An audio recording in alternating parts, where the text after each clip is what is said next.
வணக்கம் நேயர்களே.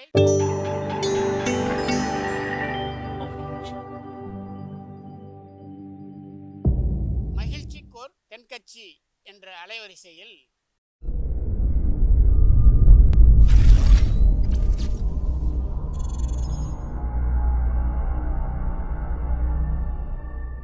சிரிப்போம், சிந்திப்போம், செயல்படுவோம் என்ற தொடர் நிகழ்ச்சி தினமும் காலை 8 மணிக்கு யூடியூப் அலைவரிசையில் ஒளிபரப்பாகும் என்பதை மகிழ்ச்சியோடு தெரிவித்துக் கொள்கிறோம். ஒரு ராஜா ஒரு நாள் ஒரு வேட்டைக்கு போனார். அப்படி போகிற வழியில் ஒரு இடத்துல தங்கினார். அது ஒரு சின்ன கிராமம். அரண்மனையிலேருந்து எடுத்துக்கிட்டு வந்திருந்த சாப்பாட்டை பரிமாறினாங்க. சாப்பிட ஆரம்பித்தார். அப்போ தான் ஒரு விஷயம் தெரிஞ்சுது. அதாவது சாப்பாட்டில் உப்பு பத்தலை. உப்பு கொஞ்சம் குறைச்சலாக தெரிஞ்சுது. உடனே இந்த ராஜா என்ன பண்ணார், ஒரு வேலைக்காரனை கூப்பிட்டார். இந்த பாருப்பா, இந்த குதிரையில் ஏறிக்கோ, நேராக அரண்மனைக்கு போ, அங்கே போய் கொஞ்சம் உப்பு எடுத்துக்கிட்டு வா, சாப்பாட்டில் போட்டு சாப்பிட்ணும் அப்படின்னார். பக்கத்தில் நின்றுக்கிட்டு இருந்த அமைச்சர் இதை கவனித்தார். உடனே மெதுவாக குனிஞ்சு ராஜாக்கிட்ட ஒரு யோசனை சொன்னாராம். அரசே, கொஞ்சோண்டு உப்புக்காக இங்கேருந்து அவ்வளோ தூரத்துக்கு போகணுமா? இப்போ நாம் தங்கியிருக்கிற இந்த கிராமமும் நம்ம ஆட்சிக்கு உட்பட்டது தானே. இங்கேயே ஏதாவது ஒரு வீட்டில் கொஞ்சம் உப்பு வாங்கிக்க வேண்டியது தானே.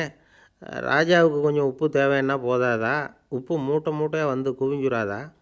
இந்த சின்ன விஷயத்துக்காக ஒருத்தனை அனுப்பி, அதுவும் அரண்மனை வரைக்கும் அனுப்பி உப்பு எடுத்துகிட்டு வர சொல்லணுமா அப்படின்னார் அந்த அமைச்சர். ராஜா நிமிர்ந்து பார்த்தார். அமைச்சரே, நீங்கள் சொல்கிறது மாதிரி இங்கேயே வாங்கிக்கலாம் தான். இருந்தாலும் சாப்பாட்டுக்காக நான் இங்கே கொஞ்சோண்டு உப்பு வாங்கினேன்னு தெரிஞ்சால் போதும். நம்ம கூட வந்திருக்கிற ஊழியர்கள் இந்த ஊரையே வந்து விலைக்கு வாங்கிவிடுவாங்க அப்படின்னாராம். பார்த்தீங்களா, இதுலேருந்து என்ன தெரியுதுன்னா, ஒரு ராஜாவாக இருக்கிறவர் அல்லது ஒரு கூட்டத்துக்கு தலைவராக இருக்கிறவர் எவ்வளவு எச்சரிக்கையாக இருக்க வேண்டி இருக்குது அப்படிங்கிறது தெரியுது. அவர் லேசாக ஒரு தப்பு பண்ணாலும் அதையே ஒரு ஆதாரமாக வச்சுக்கிட்டு அவருக்கு கீழே இருக்கிறவங்க ஏகப்பட்ட தப்பு பண்ண ஆரம்பிச்சிருவாங்க. ஒரு மன்னருக்கு இருக்க வேண்டிய தகுதியில் இது ரொம்ப முக்கியம். அடுத்தபடியாக இருக்க வேண்டிய தகுதி வாக்கு தவறாமை. சொன்ன சொல்ல காப்பாற்றணும். சொல்கிறது ஒன்று, செய்கிறது ஒன்றா இருக்கக்கூடாது. இதுக்கும் ஒரு கதை உண்டு. ஒரு ராஜா, அவருக்கு ஒரு நண்பர். அந்த நண்பர் ராஜாவை பார்க்குறதுக்காக வந்தார்.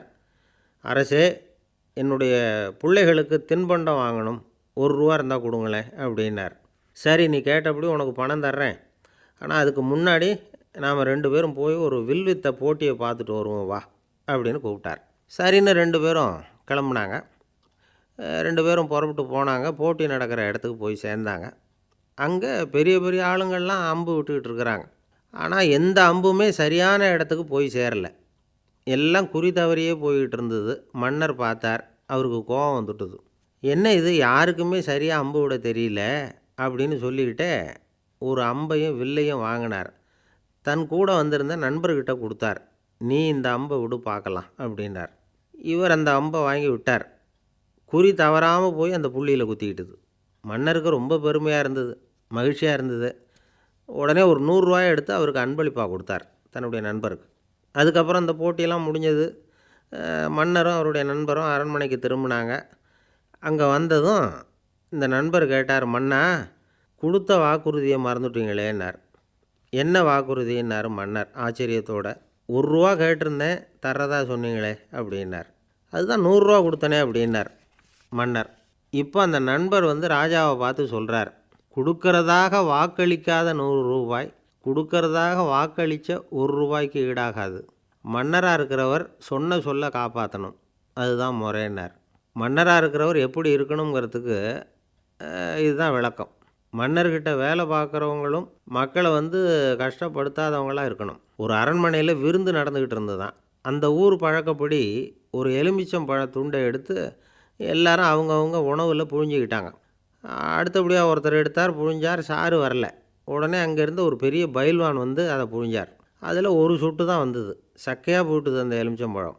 அதுக்கப்புறம் கடைசியாக இருந்த ஒருத்தர் அதை எடுத்தார். அவர் பார்க்குறதுக்கு நோஞ்சா மாதிரி எலும்பும் தோலுமா இருந்தார்.